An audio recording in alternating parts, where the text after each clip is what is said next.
Bonjour, donc dans cette nouvelle vidéo du TD4 Gérer le catalogue dans PrestaShop, nous allons voir comment créer et modifier le menu principal. Le menu principal est ce qu'on appelle le menu de navigation qui par défaut sur PrestaShop est constitué des éléments vêtements, accessoires et art. Vous voyez bien que ce menu de navigation renvoie aux catégories du catalogue. Donc avant de gérer le menu, il faut bien en amont avoir géré les catégories et leurs sous-catégories. Donc maintenant qu'on a créé ces catégories et sous-catégories, ce menu de navigation est géré par un module. Donc comme la bannière, le bloc texte, etc. que nous avons vu précédemment. Donc nous avions vu que, et j'ai déjà dit que pour gérer les modules, il y avait toujours plusieurs chemins d'accès. Donc le plus, on va dire, intuitif, ça serait peut-être par module gestionnaire de modules.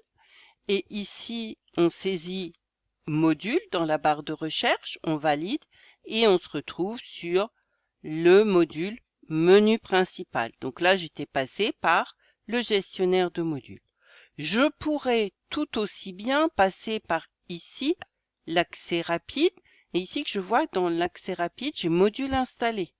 Donc même chose, je saisis menu et en mettant sur la loupe, j'ai menu principal.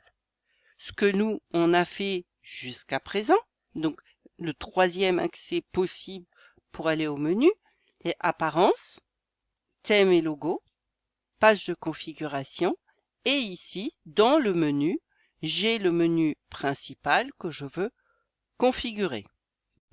Donc quand on arrive sur cette page, on voit qu'il y a deux fenêtres.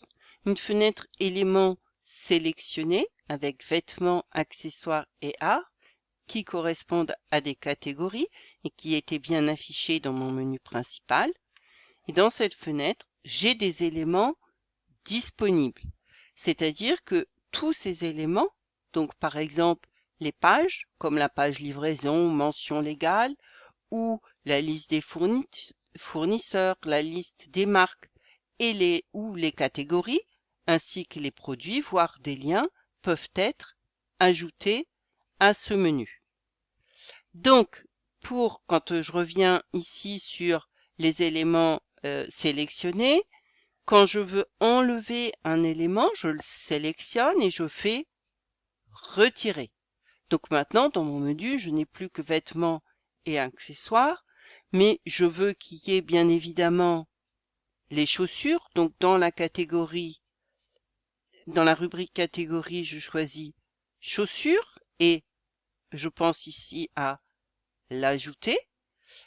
Ici, j'ai maintenant trois éléments. Je veux les réorganiser. Je veux que chaussures soit avant accessoire. Donc, je fais monter d'un cran. Je n'oublie pas de valider et on va aller voir ce qui se passe dans le menu. Donc, je vais ici dans mon front office que j'actualise. Donc, j'ai bien mes vêtements hommes-femmes, j'ai bien mes chaussures femmes-hommes et j'ai bien mes accessoires. Donc on vient de voir que quand des éléments sont là, ils s'affichent au menu. Je peux les retirer en cliquant sur cette flèche et je peux ajouter en appuyant sur cette flèche. Je voulais juste vous faire remarquer un petit point.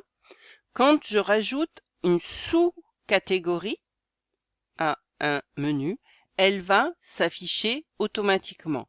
Donc je vais vous montrer, par exemple, on va aller rajouter une catégorie enfant, d'accord, pour les vêtements. Donc je vais le mettre en majuscule. Enfant, cette catégorie va être affichée et je vais la rattacher à la catégorie vêtements. Donc je remplis pas toutes les rubriques, c'est juste pour vous montrer pour le menu et j'enregistre.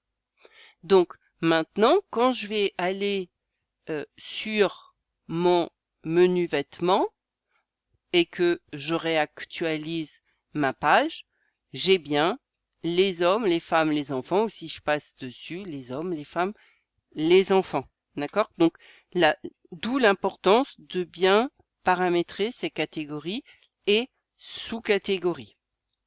Maintenant, nous allons voir comment faire aussi des liens internes et des liens externes dans ce menu. Je reviens donc sur le back-office.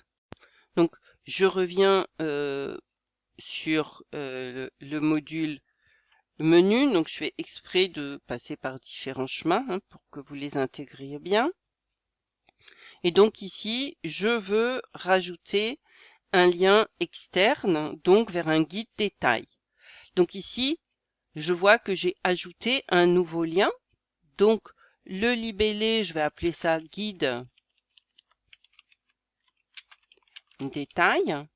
Et le lien donc que je vous ai donné, c'est le convertisseur de lien. Donc, je le colle. Je veux que ce lien soit dans une nouvelle fenêtre. D'accord? Je veux pas que mon visiteur quitte le site pour aller vers le guide des détails. Il faut absolument qu'il y ait deux fenêtres ouvertes. Donc, je mets ici oui et j'ajoute mon lien. Et donc, ce lien, il est apparu, il va réapparaître maintenant dans les éléments disponibles. Si je descends, je vois ici guide détail. Et donc, sans problème, je le sélectionne, je l'ajoute. J'oublie surtout pas d'enregistrer. Et je vais voir ce qui se passe en front office. J'ai bien mon guide détail qui, quand je clique dessus, me renvoie sur une nouvelle page. Je peux également créer des liens internes vers des pages CMS qui existent déjà ou des pages que je crée de la même façon. Par exemple, on va créer une page nous contacter puisqu'elle n'existe pas. Donc, je vais dans Apparence, Page. Donc, je vais créer une nouvelle page. On va l'appeler nous contacter. Je complète rien pour l'instant puisque je suis juste pour vous expliquer le fonctionnement du menu. Donc, j'écris rien sur la page. Je fais juste enregistrer ma page. Donc, ma page, je veux ici qu'elle apparaisse. Donc, je vais lui créer un nom ici de libellé pour le menu. Donc, nous contacter. Et je vais aller rechercher l'URL de la page pour le coller ici. Donc, je vais dans Apparence, Page. Je vais sélectionner la page Nous contacter. Donc, ici. Et j'ai l'URL ici. D'accord? Sinon, on pourrait l'avoir en front office, mais comme il n'y a rien dedans, c'est pas très significatif. Je copie l'adresse. Je retourne dans mon menu et je vais coller ce lien interne, comme j'ai CTRL V. Donc, nous contacter. Je veux pareil, pas sortir de la page où j'étais, pas sortir du site. Donc, je fais oui, j'ajoute. Et donc, cette page va apparaître ici, nous contacter. Je l'ajoute. Surtout, je pense à enregistrer. Et je vais voir en front office, en réactualisant, voilà, ma page est bien apparue. Bon, elle est vide pour l'instant, mais tout s'est bien passé. Donc, nous avons vu aujourd'hui comment créer un menu, comment afficher également les sous-menus, créer des liens internes et des liens externes. Merci de votre écoute. Au revoir.